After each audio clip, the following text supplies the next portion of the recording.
Soyez les bienvenus, on se retrouve aujourd'hui pour une vidéo consacrée à The Power, film britannique de 2021 réalisé par Corinna Faith et sorti dans les salles françaises le 16 février 2022.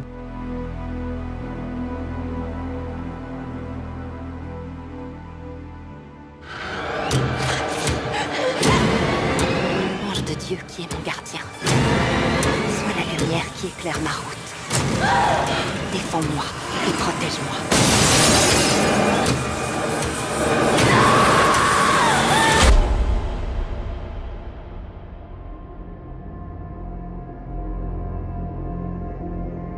Londres, 1974, alors que le Royaume-Uni se prépare à d'importantes coupures d'électricité, Val, une infirmière débutante, arrive pour son premier jour au sein de l'équipe de nuit d'un hôpital délabré.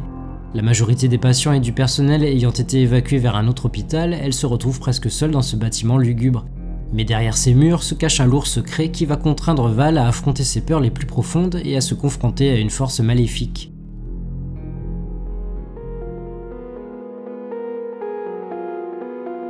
Ayant œuvré principalement pour la télévision, on lui doit l'écriture et la réalisation de documentaires et de séries, et comptant 3 courts-métrages à son actif, Corinna Faith signe avec le thriller surnaturel The Power son premier long-métrage.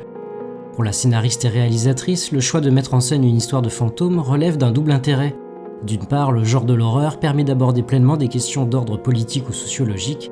De l'autre, la nature poétique inhérente à ce type de récit est un moyen pour elle d'explorer en profondeur sa fascination pour l'ambiance et l'attention. Le choix de situer le récit durant les années 70 n'est évidemment pas un hasard.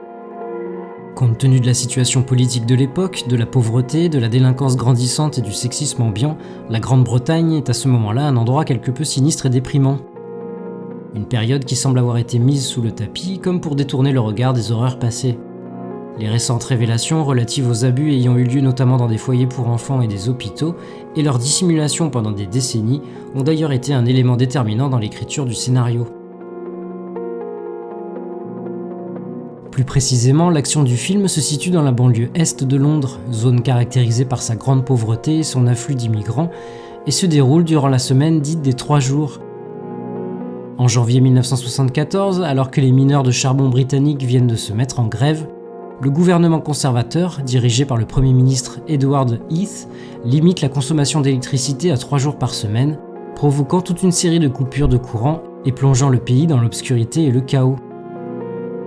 Une période bien spécifique de l'histoire britannique qui permet d'intégrer au film tout un aspect lié à la peur universelle de l'obscurité et à l'imagerie gothique véhiculée par des gens se déplaçant une lanterne à la main pour braver les ténèbres. Même si l'idée d'associer la peur primaire de l'obscurité à l'ambiance morbide d'un établissement de santé en piteux état n'apparaît pas franchement original, le concept demeure efficace sur le papier.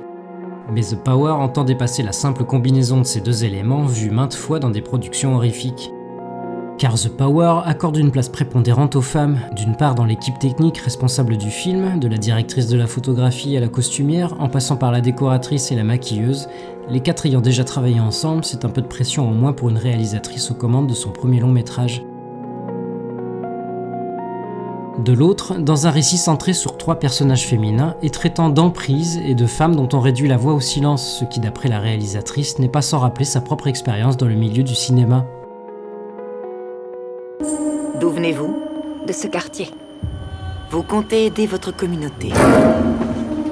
Restez à votre place, ne discutez jamais un ordre. Oui, bien sûr. Je jugerai si je vous garde ou non. La coupure de courant de ce soir nous force à transférer les patients.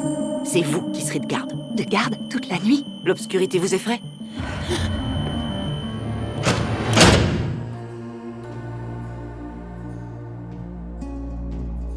L'une des principales difficultés pour la réalisatrice résidait dans le choix de son actrice principale. The Power peut compter sur l'excellente prestation de Rose Williams dans le rôle exigeant, tant physiquement que mentalement, de Val, infirmière novice, vulnérable et dont le courage va être mis à rude épreuve, l'obscurité lui rappelant un traumatisme passé. Présente sur quasiment tous les plans, elle a d'ailleurs été très investie dans le processus de création du long métrage.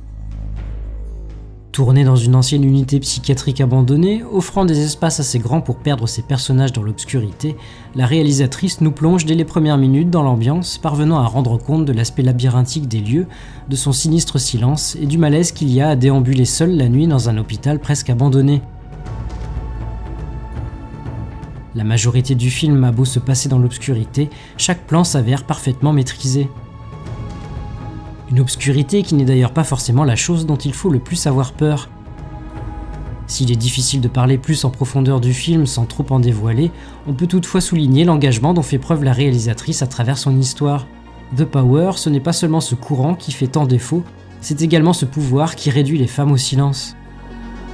Dommage cependant que la symbolique prenne un peu trop le dessus sur l'aspect horrifique de l'œuvre. Surtout que, malgré l'ambition et toutes les bonnes intentions, le film apparaît finalement peu surprenant, et ce n'est pas la direction prise en milieu de parcours qui peut atténuer cette impression. Si le long métrage peine à tirer véritablement son épingle du jeu par rapport aux autres productions du genre, il serait néanmoins bien dommage de passer à côté d'une œuvre possédant de réelles qualités et ayant quelque chose de pertinent à dire. Un premier film plein de promesses pour une réalisatrice à suivre. Si vous avez apprécié cette vidéo, alors n'hésitez pas à liker, commenter, partager et vous abonner à la chaîne si ce n'est pas déjà fait. Je vous retrouve prochainement pour une nouvelle critique. Salut!